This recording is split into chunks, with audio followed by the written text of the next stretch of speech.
Hello, class, and welcome to week 6 of ACLT Online. For this week in ACLT 053, I'd like you to turn in 2 assignments for me. I'm looking at the calendar tab right now. The first one is the formulating and making inferences assignment, which is on the discussion board. So I'm going to go to that right now. Let's see. If I go to the discussion board, of course, is on the left side of the navigation bar.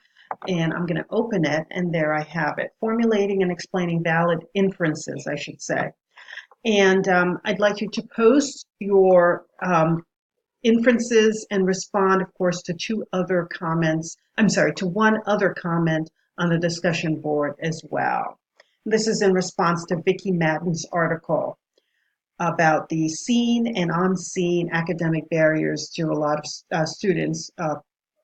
poor students who go to college. And so that's the first assignment for this week. The next assignment is to, of course, work on your outline for your essay, your EDUC or education essay. So if you look at the calendar, you'll see that. And I'm going to go right to that assignment, which is in assignments. It's on the assignments tab. This form by now should look quite familiar. You've been working on the same type of outline for the other essays. You're going to do an attention grabber, the purpose of your topic. You're going to give me your thesis, which is your opinion about your topic and why. And if you have the why portion filled out, the supporting claims for each point, if you have 3 major points.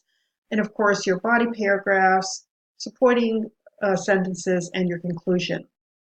At the end of your outline, I'd like you to think about the sources that you want to use and list them as well in MLA, and that will help you as you begin listing your sources for your essay in English 101.